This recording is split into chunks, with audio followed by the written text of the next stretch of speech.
मैं बहुत छोटी कद की लड़की थी और मेरी शादी नहीं हो रही थी। एक दिन मेरे लिए एक खूबसूरत और अमीर लड़के का रिश्ता आया। शादी के बाद वह रोज रात को मुझे जूस का गिलास देता और मैं उसे पीती और अपने होशो हवास खो बैठती। सुबह मेरे शरीर पर दांतों के निशान होते थे। एक दिन मैंने जूस नहीं पिया और सोने का नाटक करने लगी। फिर उस रात मेरे साथ जो हुआ उसने मेरी कमर तोड़ दी, क्योंकि पति की बजाय आज जब मैं सुबह उठी तो मुंह हाथ धोने के लिए बाथरूम की तरफ गई, लेकिन जैसे ही मैंने पानी के नीचे हाथ किए तो अपनी बाजू पर देखकर हैरान रह गई। ये मेरी बाजू पर किस तरह का निशान था। और फिर जब अपनी गर्दन की तरफ देखा तो कदमों तले से धरती खिसक गई, क्योंकि अब मुझे पता चल गया कि यह क्या था। मेरी गर्दन पर ऐसा निशान होना कोई अजीब बात नहीं, क्योंकि मैं शादीशुदा थी, मेरा एक पति था। लेकिन यह क्या कि रात तो मैं सो गई थी और मेरा पति तो घर पर नहीं था। फिर मेरे साथ यह सब कुछ किसने किया? मुझे लगा कि शायद मुझे कोई चीज काटी होगी। मैं ऐसे ही ज्यादा सोच रही हूँ, पर अब यह रोज होने लगा। जब मैं रात को सो जाती तो सुबह मेरे शरीर पर दांतों के निशान होते। सिर्फ इतना ही नहीं, मेरे साथ और भी बहुत कुछ हो रहा था जो नहीं होना चाहिए था। अगर मेरे पति को पता चल जाता तो वह क्या करता? एक दिन मैंने सोने का नाटक किया, पर मैं जाग रही थी और उसके बाद जो हुआ वह देखकर तो हैरान ही रह गई। वह आदमी तो सारी रात मेरे साथ।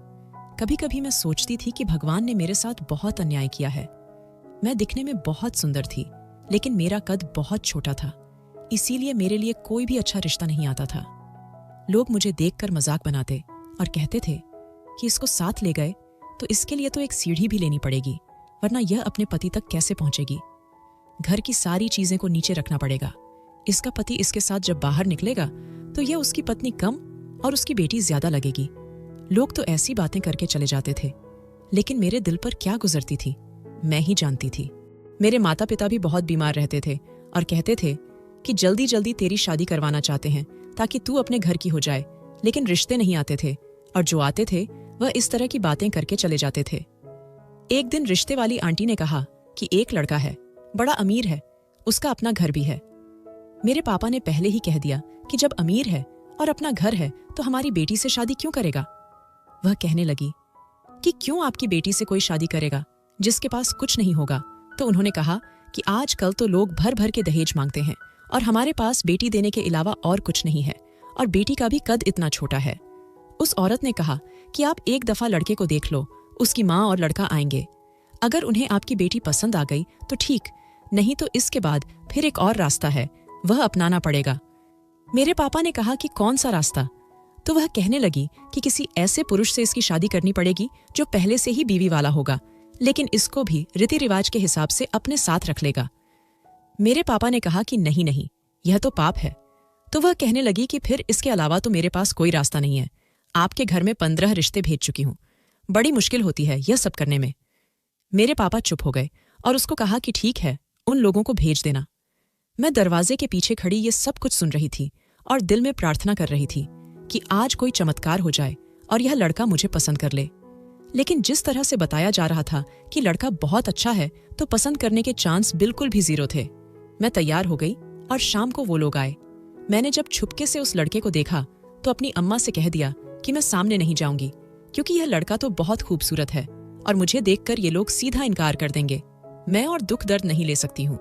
पहले ही बहुत लोगों ने मेरी बेइज्जती की है। मुझे यह महसूस करवाया कि मैं तो कुछ भी नहीं हूँ। मेरी अम्मा ने कहा कि अब वह लोग आ गए हैं तो सामने तो जाना ही होगा, तो बस चुप करके सुन लेना। अब यह तेरी किस्मत है, हम क्या कर सकते हैं। मैं चाय लेकर बाहर गई तो मैंने लड़के को जरा नजदीक से देखा। वह तो बहुत ज्यादा खूबसूरत था। मेरे दिल में अब कोई भी उम्मीद नहीं थी। मैं एक तरफ को बैठ गई। ये पहला लड़का था जिसने मुझसे ये पूछा कि आपने क्या पढ़ा है, वरना जो लोग भी आते थे सीधा यही कह देते थे कि इसका तो कद बहुत छोटा है। मैंने बताया कि मैंने एमए किया हुआ है, तो उसने कहा कि यह तो बहुत अच्छी बात है।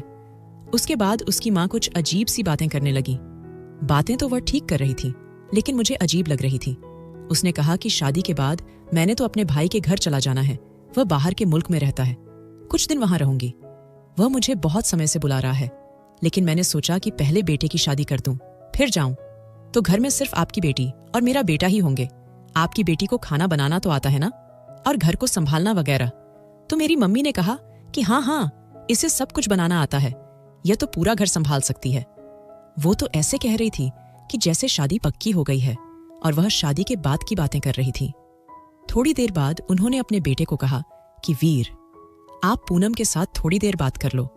अब तो आप लोगों को सारी जिंदगी एक साथ गुजारनी है। जब मैंने यह बात सुनी तो मैं हैरान रह गई और मेरी मम्मी ने सीधा ही पूछ लिया कि आपको हमारी बेटी पसंद आ गई?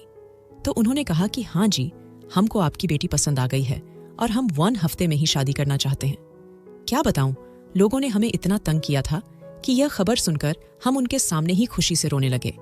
तो वे लोग थोड़े हैरान हो गए कि यह क्या कर रहे हैं। फिर उनको भी समझ आ गया। उन्होंने कहा कि मेरे बेटे को आपकी बेटी पसंद आ गई है, शायद आपकी बेटी के लिए मेरा बेटा ही था। अब आप लोग शादी की तैयारी करें, हमें दहेज भी नहीं चाहिए, हमारे पास भगवान का दिया सब कुछ है। यह तो ऐसा हो गया कि जैसे पासा ही पलट गया। मुझे तो अभी भी यकीन नहीं आ रहा था। जब मैं वीर के साथ घर के आंगन में आई तो उसने कहा कि आप मुझे बहुत अच्छी लगी हैं। लेकिन मेरे साथ पहले इतना बुरा हुआ था कि मुझे थोड़ा सा अजीब महसूस हुआ। तो मैंने कहा कि लेकिन आपका कद तो इतना लंबा है, और मुझे देखने पर उस बात पर वह हंसने लगा। मुझे लगा कि मुझ पर हंस रहा है, लेकिन मुझ पर नहीं हंस रहा था, शायद मेरी इस बात पर हंस रहा था। उसने कहा कि आपने वह बात नहीं सुनी कि सारे बड़े धमाके छोटे पैकेज में आते हैं। उसने ऐसी बात की कि मैं भी हंसने लगी। उसने कहा कि आप मुझसे शादी करने को तैयार हैं? तो मैंने कहा कि जी, मुझे कोई आपत्ति नहीं है। बस इसके बाद 1 ही हफ्ते में हमारी शादी हो गई। इस बात से हम थोड़े से परेशान हुए थे कि 1 हफ्ते में इतनी सारी तैयारियां करनी थी। एक दिन भी कोई आराम से नहीं बैठा था। लेकिन मेरी मम्मी ने कहा कि शादी जितनी जल्दी हो जाए उतना अच्छा है। आजकल रिश्तेदार बड़े अजीब से होते हैं। कोई उनके कान में कोई बात न डाले, यह ना कह दे कि कहाँ इस लड़की से शादी कर रहे हैं। आइए, हम आपको कोई और अच्छी लड़की दिखा देते हैं, क्योंकि रिश्तेदार तो ऐसे ही होते हैं, इसलिए शादी जल्दी हो जाए तो ही अच्छा है। शादी की तैयारियां हो चुकी थीं और 1 हफ्ते में ही मैंने वीर से इतनी सारी बातें कर ली और ऐसा लगने लगा कि जैसे हम दोनों को एक दूसरे से प्यार हो गया है और अब हम एक दूसरे के बिना नहीं रह सकते। मैं दुल्हन बनी अपने कमरे में बैठी थी। घर वालों से अलग होकर यहाँ आ गई थी। मेरी विदाई हो गई थी। अब से ही मम्मी पापा की बहुत याद आ रही थी। लेकिन यह सब कुछ तो नॉर्मल था। कुछ दिन तक मैं ठीक हो जाती, अपने पति का इंतजार कर रही थी। मेरे अंदर सिर्फ यही कमी थी कि मेरा कद थोड़ा छोटा था, वरना आज मैंने अपने आप को देखा तो मैं कितनी सुंदर लग रही थी। मैं तो कयामत लग रही थी। मेरा पति तो मुझे देखते ही पागल हो जाता, क्योंकि अभी तक उसने मुझे ठीक तरह से देखा ही नहीं था। शादी की रस्म में एक दूसरे को ठीक से देखने का मौका नहीं मिला था। मेरा पति कमरे में आया तो उसने कहा कि तुम बहुत ज्यादा अच्छी लग रही हो। उसने मेरा घूंघट उठाया था। मैं चाहती थी कि सब रस्मों के मुताबिक हो। अब उसने मुझसे पूछा कि क्या मैं तुम्हारी जिंदगी में आने वाला पहला मर्द हूं? तो मैंने कहा कि बिल्कुल, मैंने कभी किसी के साथ दोस्ती भी नहीं की। उसने कहा कि लेकिन मेरी एक गर्लफ्रेंड थी। मुझे अच्छा लगा कि उसने मुझे पहले ही बता दिया। मैंने पूछा कि अभी वह कहाँ है, तो उसने कहा कि उसकी तो शादी हो गई थी पिछले साल। उसने अपनी जिंदगी में मस्ती करी और मैं अपनी जिंदगी में आगे बढ़ गया। फिर मुझे तुम पसंद आ गई और मैंने तुमसे शादी कर ली। मैंने कहा कि मुझे अच्छा लगा कि आपने यह बात बताई, पर उसने कहा कि एक और बात है जो शायद तुम्हें अच्छी नहीं लगेगी। वह यह है कि मुझे बहुत ज्यादा काम है। मैं पूरा दिन घर नहीं आ पाऊंगा और शायद कभी कभी मुझे रात के लिए भी बाहर रहना पड़ेगा। तुम्हें एडजस्ट करना पड़ेगा। यह सुनकर मुझे अजीब लगा, क्योंकि उसकी मम्मी तो सुबह ही पहली फ्लाइट से जा रही थी। उन्होंने पहले ही कह दिया था कि मुझे जाना होगा तो आपकी बेटी को अकेले रहना पड़ेगा। मैंने कहा कि आप रात को तो आ जाए ना। तो उसने कहा कि रात को आने की कोशिश करूंगा, लेकिन अगर काम ज्यादा हुआ तो कुछ कह नहीं सकता। अब मैं उस टाइम पर लड़ तो नहीं सकती थी। मैंने कह दिया कि ठीक है, जैसे आप कहें, मैं एडजस्ट कर लूंगी। मेरे पति ने कहा कि ठीक है, तुम थक गई होगी, सो जाओ, आराम करो, अभी तो हमारे पास सारी जिंदगी पड़ी है। मुझे उसकी यह बात भी अच्छी लगी कि उसने मेरे आराम की चिंता की, लेकिन थोड़ी सी अच्छी नहीं भी लगी। अगर वह मेरे पास आ जाता तो क्या बुरा था। फिर मैंने सोचा कि उसकी बात भी ठीक है। ये सारी जिंदगी पड़ी है एक दूसरे के साथ गुजारने के लिए। जल्दी किस बात की है। सुबह सुबह मेरी सासू माँ अपनी फ्लाइट के लिए निकल गई और कहकर गई कि अपना और मेरे बेटे का बहुत ख्याल रखना। मेरा बेटा तुम्हें परेशान नहीं करेगा, अगर तुम उसे परेशान नहीं करोगी। मैंने यह बात सुनी तो मुझे कुछ अजीब सी लगी। मैंने कहा कि मैं क्यों परेशान करूंगी। उन्होंने कहा कि अरे मजाक कर रही हूँ, बस ख्याल रखना अपना बहुत ज्यादा। लेकिन जब वह गाड़ी तक गई तो उन्होंने एक और अजीब सी बात बोल दी थी। उन्होंने मुझे गले लगाया और धीरे से मेरे कान में कहा कि मुझे माफ कर देना। मुझे यह बात समझ नहीं आई। वह मुझे ऐसे देख रही थी जैसे मैं बलि का बकरा हूं, और वहां से चली गई। मेरा पति भी उनके साथ ही निकला था। थोड़ी देर बाद उसने फोन किया कि तुम नाश्ता कर लेना, मुझे बहुत काम है, मैं रात को वापस आऊंगा। शादी के बाद पहला दिन था और मेरा पति काम पर चला गया। बात तो अजीब सी थी, लेकिन अगर उसका काम जरूरी नहीं होता तो वह कभी नहीं जाता। शायद काम बहुत जरूरी था और उसने मुझे पहली रात ये बात इसलिए बताई थी ताकि मैं उसे तंग न करूं। मैं घर को देखती रही। घर तो बहुत बड़ा था। यहां पर हर चीज थी, एलईडी थी, एयर कंडीशनर था, फ्रिज था, किचन में बहुत अच्छी मशीनें पड़ी थीं। जब मैंने फ्रिज खोला तो मैं हैरान रह गई। फ्रिज में खाने को बहुत कुछ पड़ा था। मैंने सोचा कि और मुझे क्या करना है, चलो खाना ही बना लेती हूँ। जब मैं खाना बनाने लगी तो 2 लोग घर में दाखिल हुए। दोनों ही पति पत्नी लग रहे थे। मैंने कहा कि आप लोग कौन हो, तो कहने लगे कि हम यहाँ पर काम करते हैं। ये बिरजू है, ये बाहर के काम करता है, और मैं शीला हूँ, मैं घर की साफ सफाई का काम करती हूँ। आप जरूर नई मालकिन हैं, हमें बड़ी मालकिन ने बताया था। आप क्यों खाना बनाने लगी? मैंने कहा कि नहीं, तुम बाकी के काम करो, खाना मैं बना लूंगी। मैं खाना बनाने लगी और वह बाकी के काम करने लगी। पूरे 2 घंटे के बाद वह चली गई। उसने कहा कि हम सिर्फ 2 घंटे के लिए आते हैं, बिरजू बाहर बैठा होता है, इससे अगर आपने कुछ मंगवाना हो तो आप मंगवा सकती हैं, लेकिन मैं सिर्फ 2 घंटे के लिए आ सकती हूँ क्योंकि मेरे बच्चे छोटे हैं। मैंने कहा ठीक है, अब तो हम दोनों हैं, घर में ज्यादा काम नहीं होंगे, खाना मैं बना लूंगी। मैं खाना इसलिए खुद बनाना चाहती थी ताकि मेरा टाइम गुजर जाए। मेरा पति रात को देर से आया और आकर एक तरफ बैठ गया। मुझे उसके मूड को देखकर ऐसा नहीं लग रहा था कि जैसे वह मेरे पास आना चाहता है। उसने तो मुझे गले भी नहीं लगाया। लेकिन थोड़ी देर बाद पता नहीं उठकर कहाँ चला गया, और जब वापस आए तो उसके हाथ में एक गिलास था जिसके अंदर फलों का जूस था।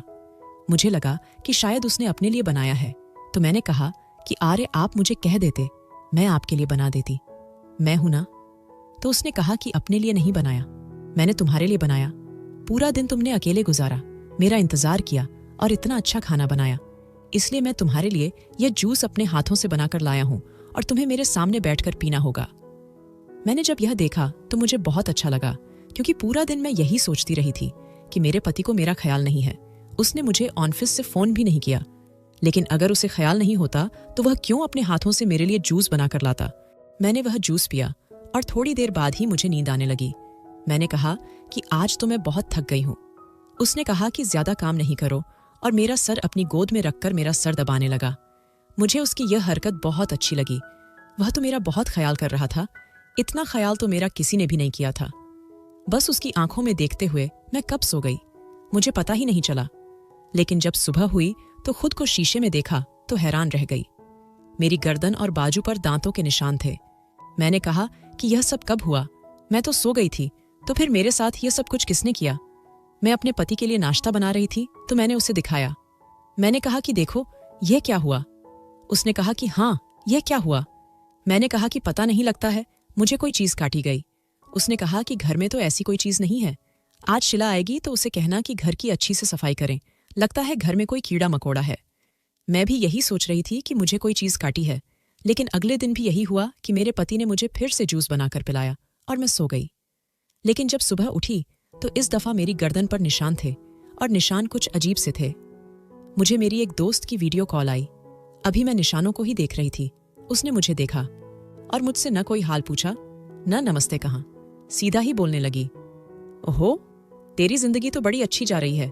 मैंने कहा कि मेरी शक्ल देखकर तुझे यह कैसे पता चल गया कि मेरी जिंदगी अच्छी जा रही है? तो कहने लगी कि तेरी शक्ल नहीं, तेरी गर्दन पर निशान है ना, यह देखकर मैं कह सकती हूँ कि तेरा पति तो तुझे बहुत प्यार करता है। मैंने कहा कि नहीं, यह तो मुझे कोई चीज काटी है।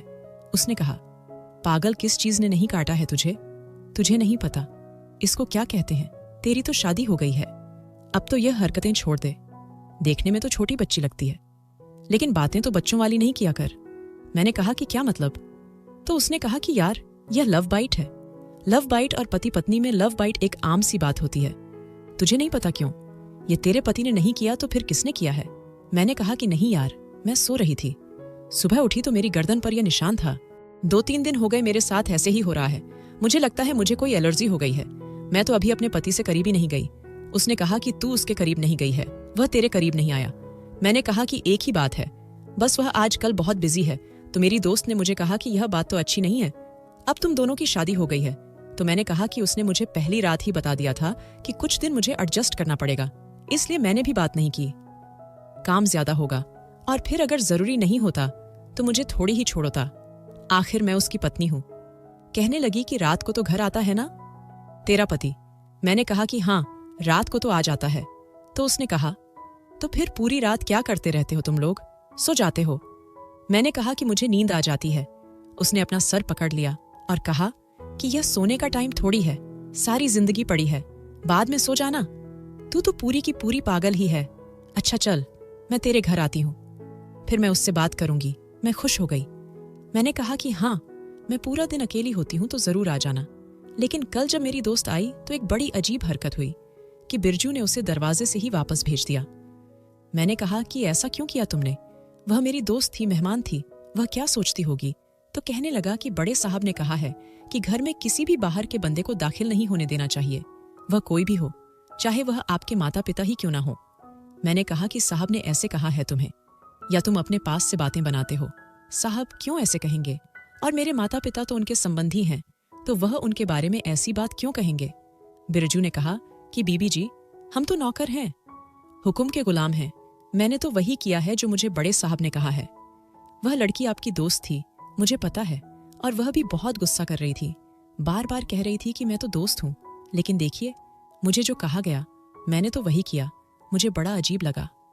मैंने अपने पति को फोन किया तो वह फोन नहीं उठा रहा था, और मैंने जब अपनी दोस्त को फोन किया तो उसने मेरा नंबर कट दिया। गुस्सा आ गया होगा उसे। मुझे इतनी शर्म आ रही थी कि बेचारी घर तक आई और मेरे नौकर ने उसे दरवाजे से ही भेज दिया। कितनी बुरी बात है।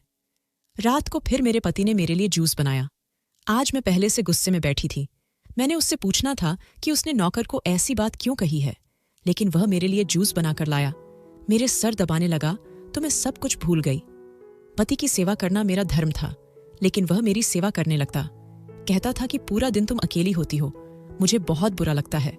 अभी तक हम लोगों ने अपनी जिंदगी को शुरू भी नहीं किया है। मेरे पैर का बहुत बोझ है, इसलिए थोड़ा तुम्हारा ख्याल करके मेरा दिल हल्का हो जाता है। लेकिन अगली सुबह जब मैं उठी तो हैरान रह गई। न सिर्फ मेरे शरीर पर डांटों के निशान थे, बल्कि थप्पड़ के निशान भी थे, और मुझे दर्द भी बहुत हो रहा था। अगर मेरे साथ कोई ऐसा मामला था कि मुझे एलर्जी हो रही थी, तो फिर यह तो बड़ी खतरनाक बीमारी थी।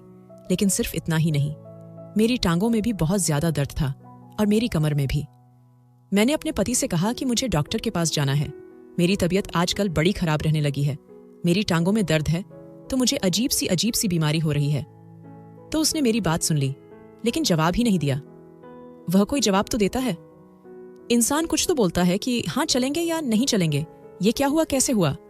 उसने कहा कि वह जूस बनाकर रखा है, पी लो, जूस पीने से तुम ठीक हो जाओगी। मैंने कहा कि आप यह जूस किस चीज का बनाते हैं? तो उसने कहा कि क्यों, तुम क्यों पूछ रही हो? मैंने कहा कि जैसे मैं जूस पीती हूँ मुझे नींद आ जाती है। उसने कहा कि क्योंकि तुम्हारा शरीर कमजोर है, इसलिए जब तुम इस तरह की चीज पीती हो तो उससे ताकत मिलती है और नींद आती है। पर तुमने ये क्यों पूछा?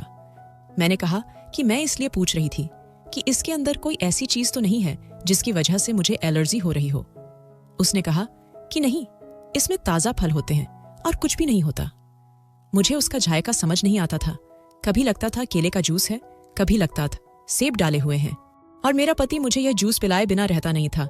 आजकल तो वह बनाकर सामने रख देता और कहता था कि पी लिया करो। मेरी दोस्त मुझसे पूरे 2 हफ्ते नाराज रही है, और उसके बाद मैंने जब उसे यह कहा कि मैं बहुत परेशान हूं तो उसने मुझसे बात की। मैंने उसे यह सब कुछ बता दिया और कहा कि मेरा पति मुझे डॉक्टर के पास लेकर भी नहीं जा रहा, मेरे करीब भी नहीं आ रहा। इस बात पर वह हैरान रह गई। उसने कहा, पहले तो तू कह रही थी कि शुरू शुरू के दिन है और उसको काम है, लेकिन अब तो तेरी शादी को इतना समय हो गया है, तो कौन से काम हैं जो खत्म नहीं हो रहे? मैंने कहा, पर वह मेरी सेवा बहुत करता है। उसने कहा, क्यों करता है वह तेरी सेवा? मर्द कभी औरत की सेवा नहीं करता। अगर वह तेरी सेवा कर रहा है तो उसका मतलब कि सेवा की आड़ में वह तुझसे कुछ छुपा रहा है और तू है कि पागल बन रही है। मैंने कहा, अब तो मुझे चक्कर आने लगे हैं, डॉक्टर के पास भी नहीं जाने देता, तबीयत बहुत खराब रहने लगी है, अपने पैरों पर खड़ी भी नहीं हो सकती। तुम किसी तरह मेरे घर आ जाओ और मेरी मदद करो। उसने कहा, मैं तो तुम्हारे घर नहीं आ सकती, क्योंकि अगर मैं तुम्हारे घर आऊंगी तो उसके नौकर मुझे अंदर ही नहीं जाने देंगे। तुझे इतनी छोटी सी बात भी समझ क्यों नहीं आ रही कि इस बंदे ने भी तुझे सबसे दूर कर दिया है। उसने तुझे अकेला कर दिया है ना। तू बाहर जा सकती है ना।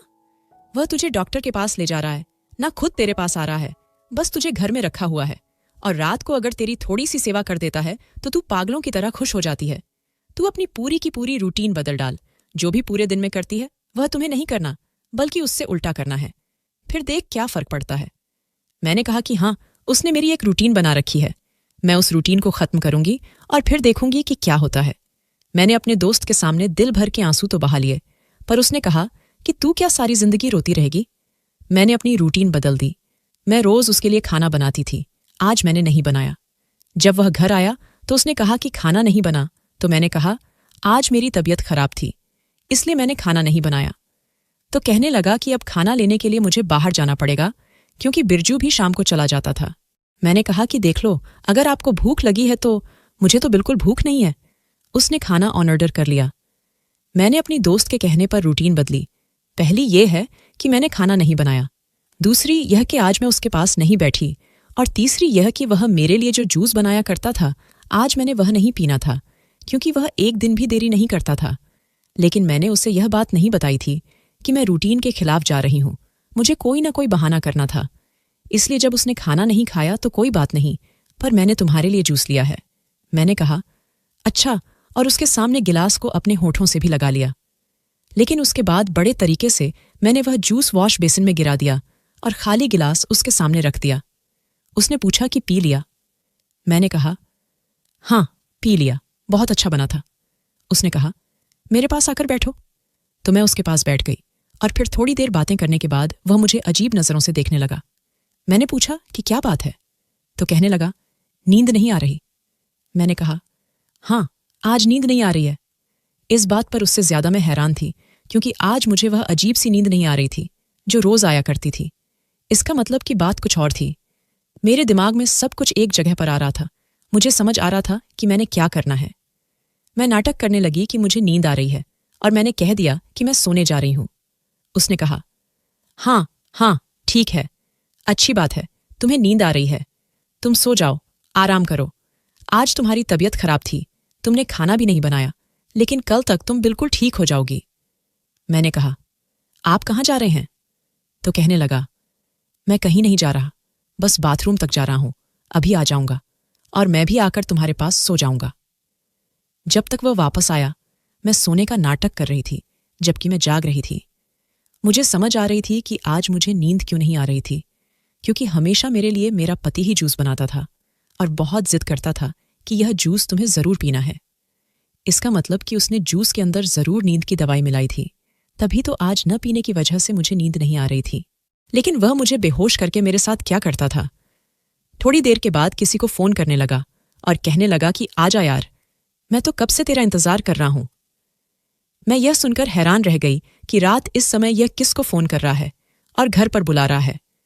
फिर मुझे दरवाजा खुलने की आवाज आई और घर में कोई आ गया। वह भी बातें कर रहा था और मैंने उसकी आवाज पहले नहीं सुनी थी। वह न तो मेरे पति का कोई रिश्तेदार था और न ही नौकर। मेरे पति ने उससे कहा कि चल शुरू करते हैं, और वह दोनों बिस्तर के ऊपर आकर बैठ गए। मुझे समझ आ गया कि वह क्या करना चाहते थे। मैंने आंखें खोली तो वह हैरान रह गए कि यह तो बेहोश नहीं है, यह तो जाग रही है। वह आदमी पता नहीं कौन था, मैं उसे नहीं जानती थी। मैं डर के वहां से भागी और दूसरे कमरे में जाकर दरवाजे को अंदर से बंद कर लिया। वह दोनों दरवाजा पीटने लगे और मैं बुरी तरह से घबरा गई कि ये दोनों आखिर में मेरे साथ क्या करते थे। लेकिन मुझे समझ आ गया था, मेरे शरीर पर वह निशान और मेरे पति का मुझसे दूर दूर रहना, क्योंकि वह मुझे बेहोश करके अपने दोस्त के साथ मिलकर मेरी इज्जत के साथ खेल रहा था। तभी तो उसे मेरी तरफ आने का ख्याल ही नहीं रहता था, क्योंकि वह ये सब कुछ पहले ही कर लेता था। वह भी अपने दोस्त के साथ मिलकर। यह कितनी निचली और अश्लील बात थी, कितनी घटिया बात थी। मैंने रोते रोते एक तरफ देखा तो वहां पर मेरा फोन पड़ा था। मैंने अपने फोन को इस कमरे में चार्ज पर लगाया था। मैंने भगवान का शुक्र अदा किया और पुलिस को कॉल कर दिया। मैंने कहा कि घर में एक आदमी घुस आया है जिसको मैं नहीं जानती हूं, मैं कमरे में बंद हूं। पुलिस वाले आ गए और उन दोनों को पकड़ लिया। मैंने उस आदमी के खिलाफ तो रिपोर्ट की ही, साथ ही पुलिस को यह भी बताया कि मेरा पति एक मानसिक रोगी है, क्योंकि ये काम कोई पागल इंसान ही कर सकता था। मेरी सास अब तक वापस नहीं आई थी। मैंने किसी तरह उनसे बात की तो उसने कहा कि मैं तुम्हारे पति की कुछ नहीं लगती। उसने मुझे पैसे दिए थे ताकि मैं उसकी नकली मां बनकर शादी करवा सकूं और एक लड़की उसके घर में आ जाए। क्योंकि वह अपने दोस्त से बहुत प्यार करता है और वह कोई भी काम अकेले नहीं करते। उसने ये सब कुछ अपने दोस्त के लिए किया था। उनको सिर्फ एक लड़की चाहिए थी और मुझे तो थोड़े बहुत पैसे दिए गए थे। तभी तो मैं अगले ही दिन वहां से चली गई थी। अब मुझे समझ आया कि मेरी नकली सासू माँ ने मुझे यह क्यों कहा था कि मुझे माफ कर देना, और वह जाते हुए इतनी परेशान थी क्योंकि उन्हें पता था कि इस घर में मेरे साथ क्या होने वाला था। मैंने कहा कि आप पर भी मैं पुलिस भेज सकती हूँ क्योंकि आपने भी धोखा दिया है। तो वह माफी मांगने लगी। उसने कहा कि मैं तो खुद मजबूर हूं, मेरे छोटे छोटे बच्चे हैं, माफ कर दो मुझे। मैं वापस अपने घर आ गई थी और अपने पति पर तलाक का मामला भी कर दिया था। हो सकता था कि वह किसी तरह पुलिस से बच जाता, लेकिन मैं उसके साथ नहीं रहना चाहती थी क्योंकि वह मानसिक रोगी था और इस बुनियाद पर वह पुलिस से बच सकता था, पर उसका दोस्त नहीं बच सकता था। मेरे माता पिता बहुत परेशान हैं। वह कहते हैं कि हमने तो बस यह सोचा कि तेरे इतने सारे रिश्ते रिजेक्ट हुए हैं तो हमने किसी से पूछ भी नहीं कि लड़का कैसा है, और जल्दी जल्दी तेरी शादी इसके साथ करवा दी, जैसे कोई अपने सर से बोझ उतार के फेंक देता है। लेकिन ऐसी बात नहीं थी। तू हम पर बोझ नहीं थी। हम परेशान हो गए थे। हमें लगा कि तेरी शादी कभी नहीं होगी और तू हमारे दर पर बैठी बैठी ही बूढ़ी हो जाएगी। इसीलिए हमने यह सब कुछ इतनी जल्दी में किया था। हमें क्या पता था कि वह इतना बुरा इंसान निकलेगा। मेरे माता पिता बहुत शर्मिंदा हैं और जाहिर है कि उनको बुरा लगता है, लेकिन अब किसी को क्या बुरा लगे उससे क्या फर्क पड़ता है। मेरे साथ जो होना था वह तो हो गया। अब भी मुझे रातों को बुरे सपने आते हैं। मैं आप लोगों को अपनी कहानी सुनाकर यह बताना चाहती हूं कि आप लोगों ने अपनी बेटियों के रिश्ते कभी भी इतनी जल्दी में नहीं करने और अपनी बेटियों को बोझ नहीं समझना चाहिए। जिसके साथ भी अपनी बेटी का रिश्ता करें, पहले उसके बारे में पता करें कि वह किस किस्म का इंसान है, क्योंकि पता ही नहीं चलता कि कौन कैसा है।